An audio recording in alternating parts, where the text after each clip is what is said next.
This is East Asia Tonight. Good evening, I'm Michelle Edwards. Tonight's top stories from East Asia. U.S. President Donald Trump says his first order of business is to get China to open up. Nvidia's Jensen Huang, a late inclusion to CEOs joining him in Beijing for the summit with Xi Jinping. 3 hours of intense trade talks between top U.S. and Chinese officials in South Korea. Beijing calls the pre-summit exchanges frank and constructive as both sides lay the groundwork for a deal. Seoul considering phased support for Washington's plan to secure the Strait of Hormuz that could include intelligence sharing and deploying military assets. And SoftBank's big wager on OpenAI pays off. Net profit the last fiscal year quadruples to $12 billion, the highest in Japan's corporate history.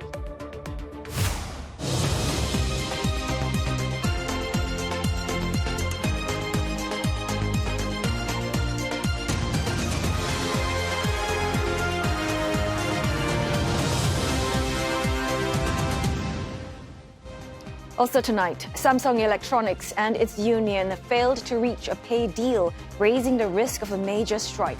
CNA's Lim Yong-suk breaks down what's at stake and how any industrial action could impact the wider South Korean economy.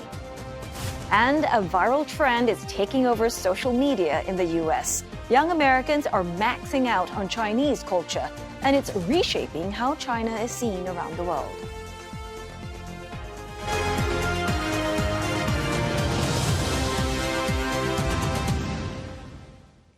U.S. President Donald Trump says that he will be calling upon his Chinese counterpart Xi Jinping to, quote, open up China as he looks to boost the presence of American firms in the world's second biggest economy.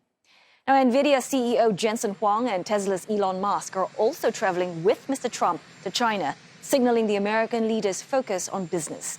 The Trump administration is also looking to establish a board of trade with China that could play a role in preventing future trade dispute. Now, Mr. Trump also told reporters that he plans to discuss the $11 billion arms sales package to Taiwan, approved last December. The funds are limited to the purchase of U.S. arms. And as Mr. Trump makes his way to China, Beijing reiterated its strong opposition to the weapons sale to Taiwan. 台湾问题是中国内政，我们坚决反对建交国同向中国台湾地区 出售武器，这一立场是一贯的、明确的。 Well, I've got our correspondents joining us live from both sides of the Pacific. CNA's Tan Si-hui from outside the hotel that Mr. Trump is supposedly staying in Beijing, and Nick Harper for CNA in Washington, D.C. So, Hui, I'm going to start with you first. Walk us through what is the mood like on the ground in Beijing? Well, anticipation is building outside the Four Seasons Hotel where Mr. Trump is expected to put up for the Trump-Xi summit. Just about an hour ago, we saw the presidential motorcade coming out of the hotel, about 30 to 40 cars, including the presidential limousine, the Beast, coming out of the Four Seasons Hotel. And you can also see security is tight. There are barriers up there. We see police officers as well as army personnel patrolling the hotel compound, as well as the roads right outside here. I also spoke with many curious onlookers at the moment. They are also looking at what we're doing now with the report. One of them says that they work at a building nearby, and he said that as early as in the morning, they had to draw the blinds as well as the curtains to ensure privacy as these buildings overlook the Four Seasons Hotel.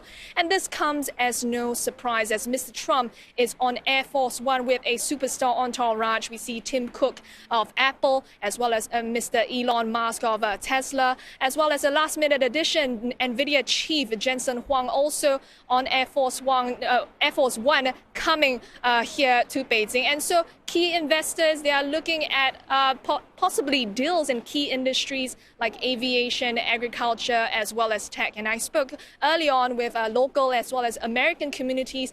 They're saying that they hope there will be something concrete that will come out of these talks. There's a sense of optimism as well. But analysts are saying that there will be modest expectations when it comes to the Trump-Xi summit. Well, Nick, let's just bring you into the conversation now. Not expecting much, so that's what analysts are saying. But let's talk about the U.S. and how much leverage do they really have heading into these talks?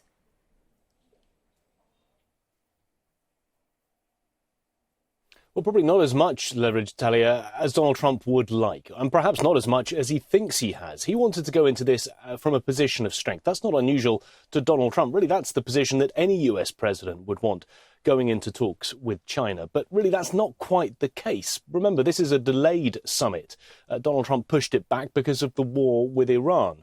And really, he wanted that conflict wrapped up so he could put it to one side and head to China and play hardball on issues like trade. But it's not finished. It is still ongoing. And in many ways, the US president might now need China's help to end that conflict. We know that China has much more sway over Iran. It's a strategic partner in many ways. It buys a lot of oil from Iran. It might be that China can use its influence to get Tehran to agree to a deal, or at the very least, reopen the Strait of Hormuz. Donald Trump, though, before he got on Air Force One to head to China, said he didn't need China's help in all of this. However, the fact that the war with Iran is still ongoing suggests perhaps it might be that he does need some help. And I think that's why we've seen a certain amount of flattery from the US president heading into this summit. He's talked about President Xi as a great gentleman, an amazing man, saying that great things will happen for both countries. Really, the main leverage that the US has is those advanced semiconductors. The US placed export curbs on those over the course of the last year. It's loosened them slightly, but really China would like to get its hands on some of those advanced chips. But in some respects, during the course of this last year, that leverage has weakened because China itself has been pushing towards self-sufficiency when it comes to semiconductors. So one bit of leverage, but perhaps not as powerful as it was even 12 months ago. So we've heard about Washington's agenda. What about China? What are the key items they're going to be touching on? So what does China want? China wants direct engagement, direct dialogue with the top leader of the US, and that especially since the last face-to-face happened more than 6 months ago at Busan in South Korea. That's when a trade truce had extended for about a year. And so Foreign Affairs Ministry today, when they were asked what is on the agenda, here's what they had to say. 元首外交对中美关系具有不可替代的战略引领作用。中方欢迎特朗普总统对中国进行国事访问。访问期间，两国元首将就事关中美关系以及世界和平与发展的重大问题深入交换意见。中方愿同美方一道，秉持平等、尊重、互惠的精神，扩大合作，管控分歧，为变乱交织的世界注入更多的稳定性和确定性。 Well, the Iran war is likely going to feature highly, especially since Mr. Trump, just before boarding Air Force One, he had said that he will have a lengthy talk with Mr. Xi on the Iran war. But analysts are also saying that Beijing will have limited influence on Tehran when it comes to the Iran war. Now, China also wants export restrictions on tech to be eased, especially on AI chips as well as semiconductors. We also understand that China would like to see tariffs being lowered, as well as possibly deals for trade. China possibly purchasing beans, beef, as well as Boeing aircraft. Now, the Taiwan issue is likely also going to be featured at the Trump-Xi summit. That's especially since the Taiwan issue is a very sensitive thing, an issue to China. This especially since China wants the U.S. to stop selling military weapons to Taiwan, and that's also especially after Taiwan had just recently approved nearly $25 billion extra defense spending to fund a U.S. military fund for the defense weapons.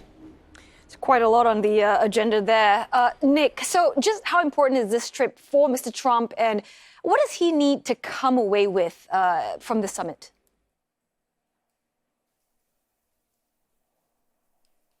Well, very important, and he will want to come away from this trip being able to spin it as a win.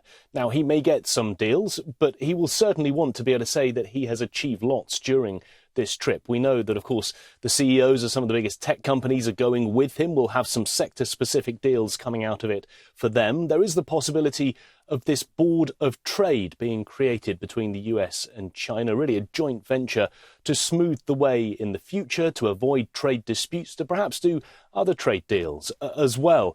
There is also talk that the US president is looking for some sort of mega deal, a potential $1 trillion investment in the US by China, even though some of his advisors are cautioning him against that, saying it'll give China too much influence when it comes to building factories here in the United States. We know that the US president is facing domestic pressure from one key constituent, farmers across the United States. Many of them are Republican voters, and many of them have been hit hard as a result of the trade war with China. We're likely to see a big purchase from China of soybeans during the course of this trip, and also US energy as well. But the big thing that, in many ways, that Donald Trump needs out of all of this is for China to open up its rare earth critical mineral sector. The US needs that. It doesn't have enough access to it here in the United States, so needs to do deals with countries around the world like China so that it can get its hands on those rare earth materials. Oh, great talking to you both. Nick Harper for CNN in Washington, D.C., as well as CNA's Tan Suk-hui in Beijing. Thank you both. Now, as we mentioned earlier in the discussion, high-powered business executives are joining Mr. Trump for his trip to Beijing, including the late addition of Nvidia CEO Jensen Huang, who's not on the original roster of more than a dozen U.S. corporate chiefs. Now, Mr. Trump posted on Truth Social, confirming that Mr. Huang is among those already on board Air Force One.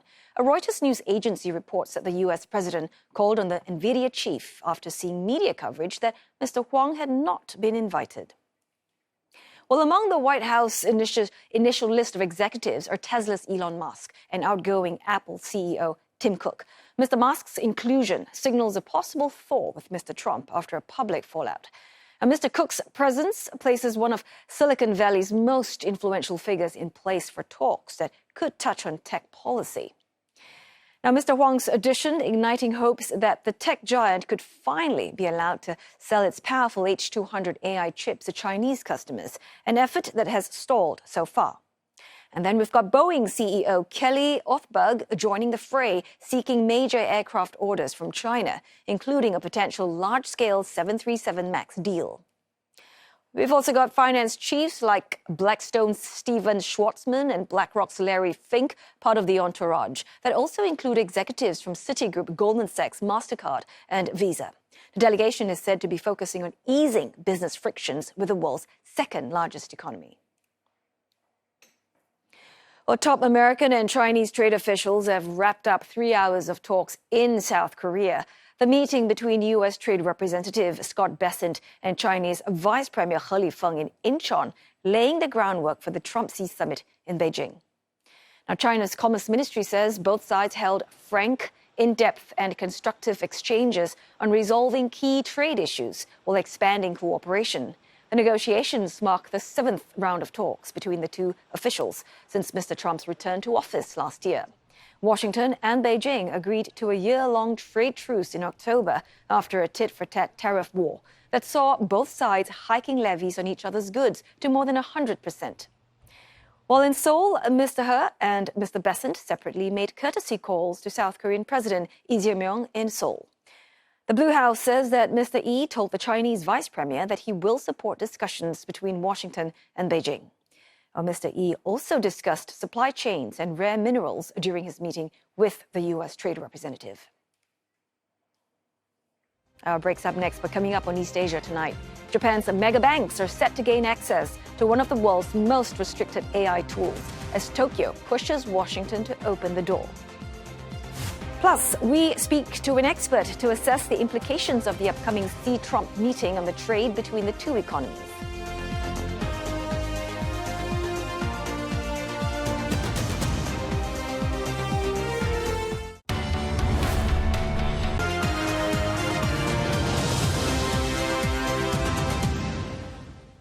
Hello again. You are watching East Asia Tonight. And we've got Roland Lim standing by with the business news. And of course, it's all about the Trump-Xi summit. President Donald Trump, he lands in Beijing tonight. He needs a win. And President Xi knows that, doesn't he? Yes, President Trump is in town in Beijing for 2 days of talks with President Xi. The agenda is long. Trade, Taiwan, Iran, artificial intelligence. The expectations, modest. Well, the two biggest economies have been locked in a trade dispute for the better part of a decade. Tomorrow, the men at the center of it sit down face-to-face in Beijing. Now, for more insights on the Trump-Xi summit, let's bring in Chad Bown. He is Senior Fellow at the Peterson Institute for International Economics and co-author of How to Win a Trade War. Chad, good to have you on the show. Now, Trump's flying in tonight. Now, he's been calling himself the tariff man for years, but the Supreme Court just knocked out his biggest tariffs, and the second court just struck down his replacement just last week. Now, honestly, does he have any real leverage walking into the room with Xi? I think certainly, yes. The administration has said very explicitly that despite the Supreme Court's ruling, they plan to reinstitute a lot of the tariffs that they had imposed last year, just in a different way, under a different law.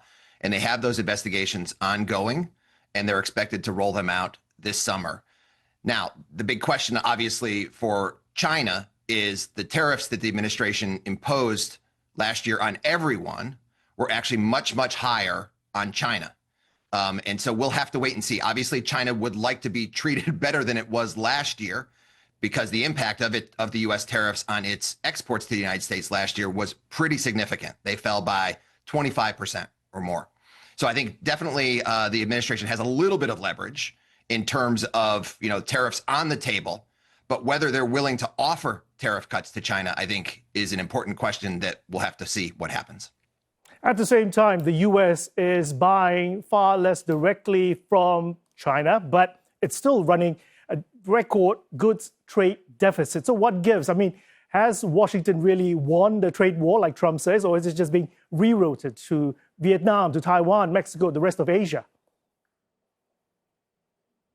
I think what was fascinating last year, when you look at the data, was just how quickly a number of these supply chains moved. And so, you had mentioned earlier that on the plane with President Trump, apparently, are a number of CEOs. One of those is Tim Cook from Apple. Well, what Apple did last year is, prior to 2025, Apple imported most of their iPhones into the United States from their supply chains in China.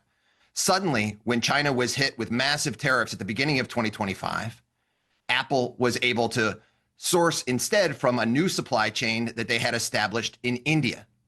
And over the course of 2025, even though the Trump administration imposed tariffs on all countries and was trying to punish India later on in the year for buying Russian oil, it ended up exempting all of those smartphones from those tariffs, seemingly signaling that it was okay for a company like Apple to move a supply chain or establish an additional supply chain out of China in India to serve the U.S. market. So yes, despite the fact that U.S. imports from China are down massively, U.S. imports from the world in 2025 were actually up. And some of that was the ability of companies like Apple and other consumer electronics companies to move their supply chains out of China into India, Vietnam, Mexico, and lots of other countries. Yeah, but one supply chain that couldn't be circumvented was rare earths. I mean, Beijing basically turned off the rare earths tap last year, and within weeks, we had U.S. car plants staring at shutdowns. U.S. Treasury Scott Bessent says that U.S. can break China's grip on those minerals in 2 years' time. Now, there are a lot of skeptics out there. You're one of them. Is Xi planning to wait Trump out on this? I think trying to move supply chains for things like critical minerals and rare earths are one of the most difficult things to do. And this is the task at hand for the Trump administration. The sort of positive experience coming out of China shutting off its exports of rare earths in 2025 was exactly what you noticed. It was the U.S. automobile industry, essentially having no access to something called permanent magnets. None of us had ever really heard of these things before, but what they are is they're essential for making a car. They're what make your seat go backward and forward. The windshield wipers go back and forth. The windows go up and down. And if the auto companies can't get access to those kinds of parts, they have to shut down production. China supplies 90% of the world's production of these things. If American automakers can't get them, they can't make cars. This provides China with a huge, huge amount of leverage. It's really costly and very technically difficult for the United States or any other country to suddenly establish a new supply chain to be able to manufacture these sorts of things itself. It's trying, but it's really just getting started. 2 years might be a little optimistic. Okay, let's hope that the talks turn more positive. But we've run out of time. That was Chad Bown. He is Senior Fellow at the Peterson Institute for International Economics. A quick look at Chinese equities. Shanghai stocks hitting 11-year highs, while Hong Kong shares reversed losses as investors bought on a dip ahead of the US-China leaders meeting later this week. Hang Seng Index edging up 0.15%. Alibaba shares, meantime, ended about 0.4% lower. A weak domestic, the firm reported 18% drop in net profits for its latest fiscal year after the market closed. A weak domestic economy and heavy investment in AI weighing on the bottom line. A SoftBank Group reported surprise profits far ahead of estimates for the January to March period as the investors' bet on OpenAI paid off. Revenue increased more than 4% on year, while net profit more than tripled to $11.6 billion over the same period. Now, this comes as founder Masayoshi Son has been realigning SoftBank's investments to focus on artificial intelligence. Mr. Son has announced plans to spend hundreds of billions of dollars on data centers and committed to raising its stake in OpenAI to more than $60 billion by the end of this year. The ChatGPT startup's valuation has surged to more than $850 billion. But concerns are rising over competition with other AI players like Anthropic and Google. Japan's 3 biggest banks are set to gain access to Mythos. That's the AI model developed by Anthropic. Mitsubishi UFJ, Mizuho, and Sumitomo Mitsui are all expected to get access within the next 2 weeks. Reuters reporting this, citing a source with direct knowledge of the matter.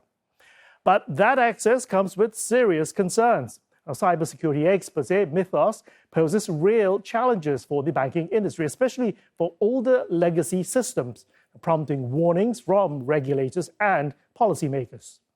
Still, a number of US banks have already gained access. Now it's expanding into Europe, the UK, and Japan.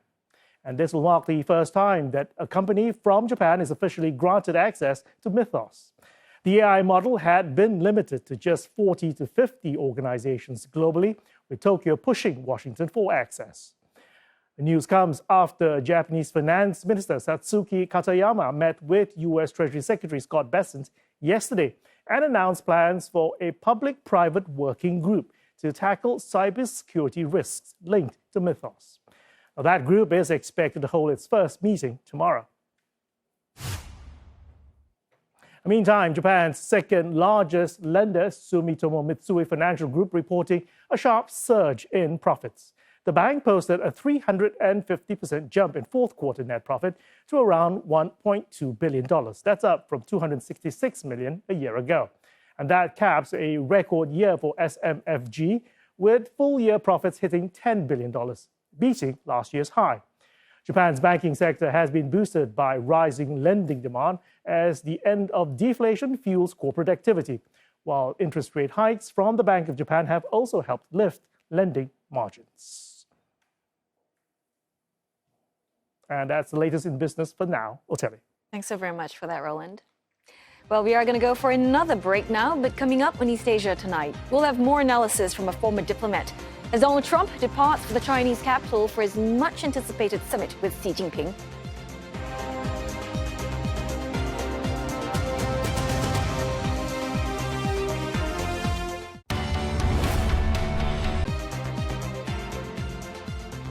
You're watching East Asia tonight, and here are the headlines we're following. South Korea weighs a phased role in Washington's plan to restore safe passage through the Strait of Hormuz after a meeting between the two nations' defense ministers. U.S. President Donald Trump says that he will push his Chinese counterpart Xi Jinping to, quote, open up China as he travels to Beijing for a much-anticipated summit between the two leaders. Also, top U.S. and Chinese trade officials meet for 3 hours in South Korea's Incheon, laying the groundwork for those talks between Mr. Trump and Mr. Xi. And joining us now to unpack this summit, we have Professor Kerry Brown, Director of the Lao China Institute at King's College London. Well, thanks, Prof, for joining us this evening. So I just want to pick up on what Trump said about how he wants to open up China. We've got more than a dozen of these business heavyweights, including Nvidia's CEO, Jensen Huang, Tesla's boss, Elon Musk. They're all joining him on Air Force One. So what does that say about the kind of deals you think Washington is hoping to secure? Yeah, it's a little bit contradictory because, I mean, for much of the technology these companies represent, like semiconductors, kind of AI, China is a competitor, and it may well be an advance of some of their capacity. I mean, in AI, certainly. So you kind of wonder whether maybe Mr. Trump may be a little bit out of date. I mean, this is, the first visit that he's had to China for a while. The last state visit was almost a decade ago, and a lot has changed. And I think maybe they will look at the incredible capacity that China has now in scale and in the technology, in the kind of expertise it has, the amazing number of universities that are just rising through the kind of global rankings. I don't know whether it needs to open up. I think maybe America needs to open up to Chinese technology. So it's the other way around. Yeah, it's interesting you've mentioned perhaps is out of date, but I mean, when it comes to technology, and how central are tech restrictions and export controls to this visit? Because, China, they want access to advanced U.S. technology that Washington is also reluctant to sell. Well, there are niche areas. I mean, I think most people now acknowledge that, there's semiconductors, very high-tech semiconductors. So Nvidia is obviously been very important.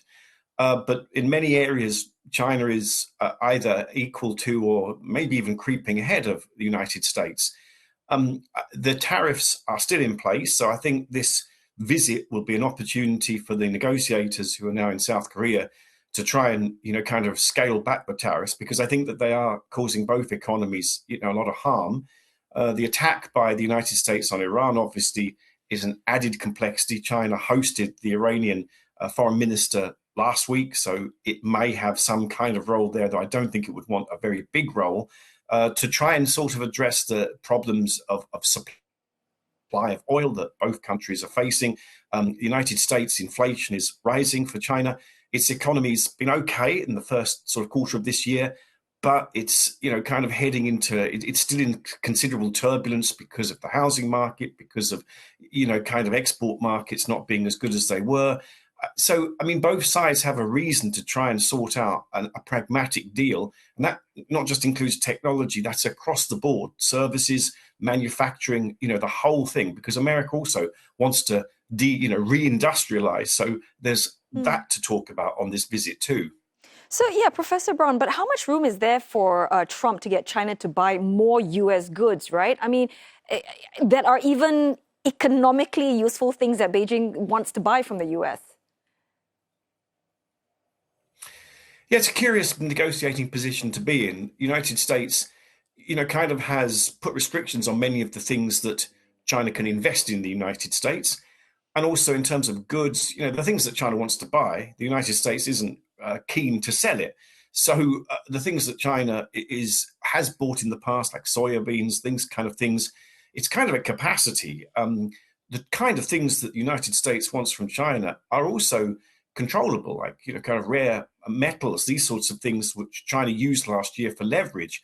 So you would say that this visit is really, the United States going to China, maybe never in a less sort of advantageous position. I don't think China will underestimate the United States' economic and military power. Of course, it would be very respectful. What it would want from this visit is a kind of win-win where both sides think that they've come out with something good. What it doesn't want to do is look like it's very triumphant and, kind of the top dog, as it were. So I think that, they will not try and make this a visit where they're demonstrating, China is becoming number one. They don't want that. But they have many good cards to play in kind of these negotiations. And you would say that they had the advantage at the moment.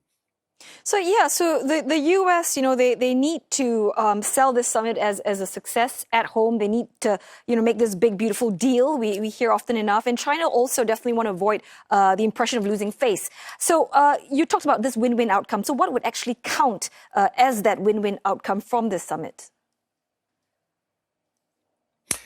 Well, I think the tariffs have to be ramped down. I mean, they can't stay in place. I think also a kind of acceptance that they need to have a pragmatic relationship. So it's a little bit like a political outcome.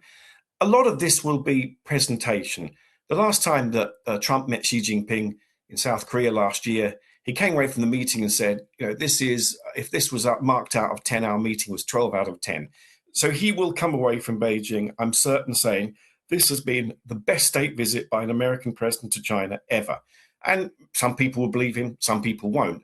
The point is that I think politically, they need to demonstrate that, they are pragmatic, they are controlling things. I suspect that America might want some returns in terms of human rights, although Trump isn't particularly interested. There's a big constituency in the United States who feels that China must, kind of do more to demonstrate issues around rights. So, maybe in the past they used to release dissidents, they used to do something, kind of to demonstrate goodwill. So there might be something like that. I mean, the softer things are visa-free access for Americans. I mean, I haven't heard this, but I mean, it wasn't expected before the British Prime Minister went to China in January, and British people now can go to China with visa-free access. I mean, that sort of thing is an easy win. Substantially, though, I don't think this visit will change the fundamental issue, which is these are very competitive powers that cannot work with each other easily, that cannot not work with each other. That will stay in place. So, of course, this meeting is taking place against a much wider geopolitical backdrop. We've got Iran, got Taiwan, what's happening, Russia, Ukraine, etc. These issues, how do they shape the atmosphere around the summit, even if they might not be the main items in a final announcement? So it's interesting. The Iranian foreign minister, as I said earlier, has been in China last week. Putin, apparently, the Russian leader, will be in China 8 days after Trump leaves. Well, I mean, that speaks volumes. It says a huge amount about the potential for China to be a kind of intermediary. I don't think China wants to have a big responsibility here. What it wants to do is advocate truces. So it doesn't want Russia to win necessarily or Ukraine to win, but it wants both sides to basically come out of this conflict and stop the instability. The same with Iran. I mean, I think that it would probably want a pacification of this big conflict and, the Americans to sort of scale things back and some kind of, reappearance of normality. China, though, in the long term, obviously will have to need to think about what role it plays globally in the Middle East and elsewhere as the United States becomes more unpredictable and maybe even less able to enforce its will. I mean, China has big interests in all these areas. It is a global player, but it doesn't really have a global platform at the moment because the United States is very nervous about that. But in the long term, that is not sustainable. So, of course, Taiwan will be one of those issues watched closely in the region. Professor Brown, what sort of language or signals should we be watching out for from both leaders? And how do you think each side is going to try and balance that, try and reassure the other, without appearing to concede too much? So last year when they met in South Korea, everyone was very relieved that they didn't mention or seem to mention Taiwan at all. I think the best outcome for this visit is that if they do talk about Taiwan, it is in very standard status quo language in which they agree to disagree. China abides by the, kind of one China policy, as does the United States, and they just basically kind of don't say a great deal about it. I don't think that China would expect Mr. Trump to make any very adventurous statements. Biden, in his administration, talked about coming to the aid of Taiwan if it were attacked. That is not the United States policy, as these officials made clear back then. For Trump, I think it's kind of maybe he will think about it as leverage, but not on this visit. This visit is really about delivering things for the American domestic economy and getting a kind of great deal, a good deal, as Trump has called it. I don't think that Taiwan will figure in this beyond a statement of what is already the policy and just an acceptance that there cannot be a change to the status quo. I think China will be relatively happy with that. It won't want anything new and big. There's too much uncertainty at the moment.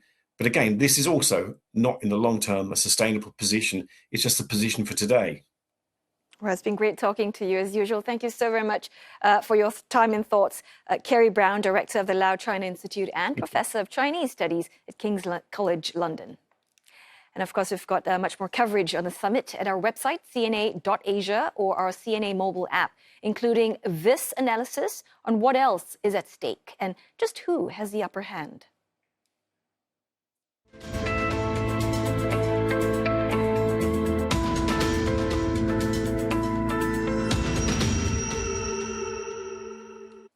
South Korea says it's reviewing a phased contribution to Washington's efforts of restoring safe passage in the Strait of Hormuz.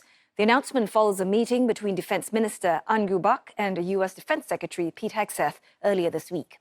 Mr. An said that Seoul had conveyed its position to Washington, saying that it will take part as a responsible member of the international community. Mr. Hegseth said that Washington expects allies to, quote, stand shoulder to shoulder amid rising global threats. Washington has previously called on Seoul to contribute to efforts for restoring maritime traffic in the Strait of Hormuz. South Korea's potential phased support includes declaring political support, personal dispatches, information sharing, and the supply of military assets. Mr. An, however, said that there was no in-depth discussion on the involvement of South Korean military. Now, the meeting between the two defense chiefs came just a day after Seoul condemned an attack on a South Korean-operated cargo ship near the Strait of Hormuz last week. South Korea has condemned the incident, adding that any response would be decided after completing those investigations.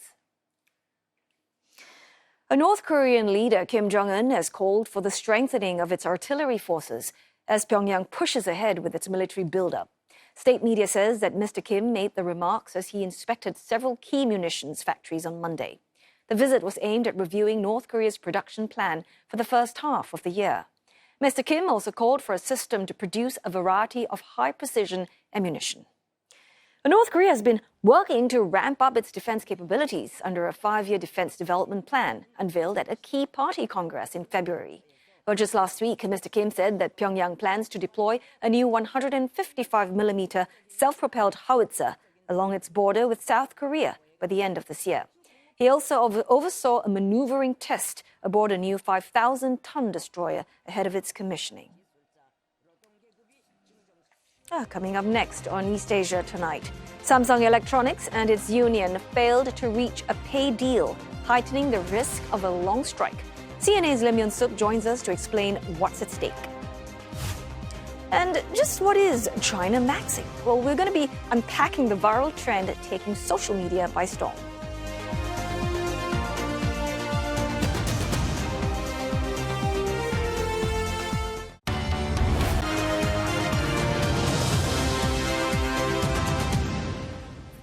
Hello again. Good to have your company on East Asia Tonight.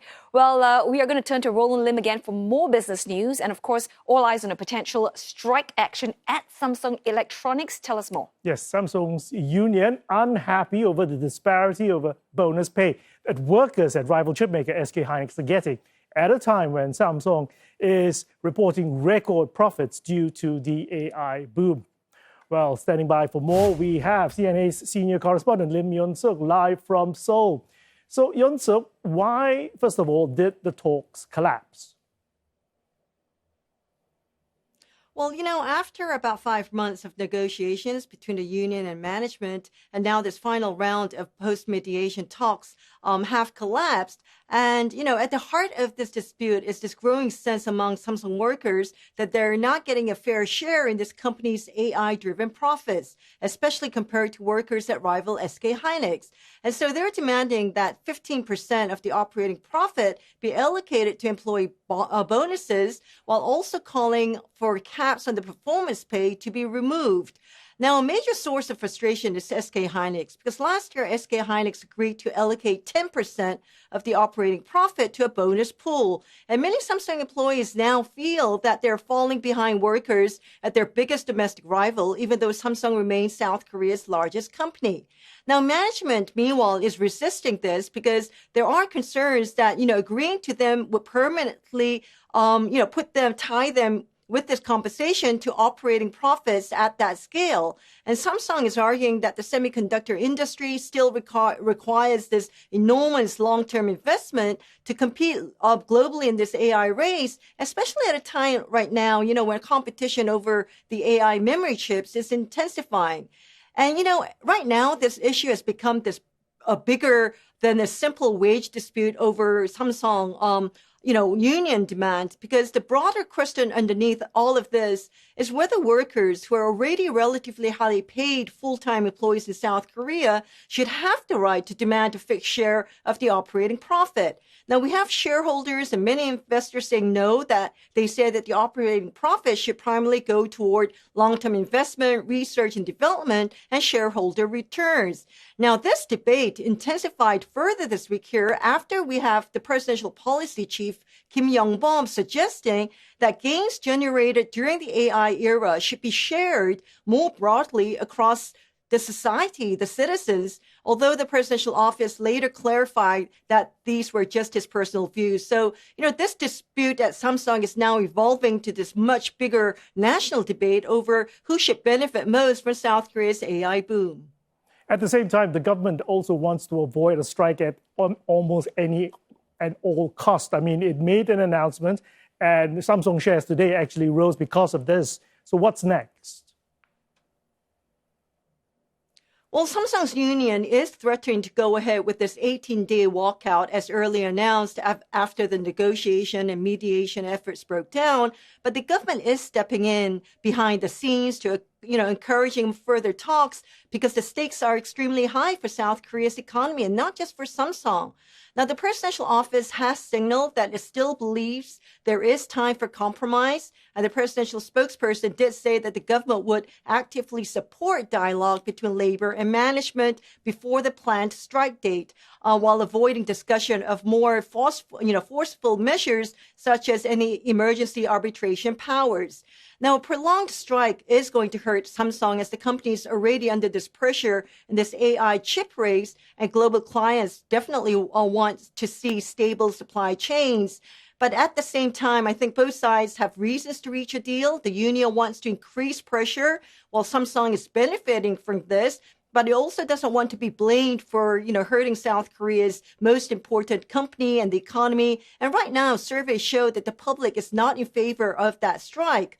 Now, Samsung management, meanwhile, does not want this to, become the new standard for future bonus negotiations. And so analysts here are saying that they expect tough negotiations to continue right up until the strike deadline, with the government now trying to prevent a disruption at this critical moment for Samsung in this global AI race. Yeon-seok, appreciate that latest report on developments at Samsung Electronics. That was CNA senior correspondent Lim Yeon-seok reporting live from Seoul. And that'll do it for business at this hour, Terry. Thanks so very much for that, Roland. For more than a decade now, President Xi Jinping has urged officials to tell China's story well. But some of the most effective storytellers today aren't officials or even Chinese, but Americans with smartphones. Tony Waterman files this report for CNA on the growing trend in the U.S. known as Chinamaxxing. From Chinese herbal teas to Mandarin music tracks, scroll through social media these days and you'll likely catch some very unexpected faces caught up in some very Chinese moments. This is Chinamaxxing, a viral trend that's hitting a high note, often with a cheeky tone. A lot of us have been recently diagnosed Chinese. They're mostly Western Gen Zers, maxing out on Chinese culture and daily habits. So first we are going to drink hot water. This is the first time in my life that I've taken my shoes off at home, and it's liberating. The clips have garnered millions of views and caught the attention of top Chinese officials, including China's ambassador to the United Nations. 中国热近年来持续升温，体验中式文化，来一场说走就走的中国行。China is next level. But instead of a genuine embrace of Chinese culture or politics, experts say Chinamaxxing reflects young Americans' frustration with domestic issues, like political turmoil, gun violence, the high cost of living, and unhealthy lifestyle. They are picking up their phone. They're seeing this really interesting, cool, clean, new, different set of, maybe it's foods, maybe it's architecture, maybe it's transportation, maybe it's infrastructure, maybe it's fashion. But this looks cool, and my life doesn't feel that cool. Either way, it's seen as a form of soft power for the Chinese government, which, alongside things like Labubus, animated films, and viral Chinese rappers, is helping to shift young Americans' perception of a country widely regarded as a rival and, at times, an adversary. For older Americans, China was about COVID, was about Taiwan, was about democracy, human rights issues. But for younger Americans, they see China through daily life. They see China on apps, products, short videos, fashion, even video games. So that everyday familiarity is lowering this psychological distance. A Pew survey in April found about a third of Americans under 50 years old have a favorable view of China, compared to just 1 in 5 older adults. And that, experts say, could influence the dynamic when Presidents Donald Trump and Xi Jinping meet in China this week. Policymakers will find it much harder to rally the public support for, say, aggressive containment if the young voters don't feel the hostility toward China as before. This is economy, which was $20, and business. Critics also caution that the trend oversimplifies the reality, which is that China shares some of the same challenges as the U.S., including slowing growth and an aging population, and youth unemployment is much higher in China. But what Chinamaxxing shows us is that influence can be shaped by perception, and that soft power is a formidable tool, one that both the U.S. and China have wielded for decades through attraction rather than coercion. But in the age of social media, that power is no longer solely in the hands of governments, but also in the palms of individuals. And experts say this could be even more powerful than state messaging. For CNA, I'm Tony Waterman in Washington, D.C.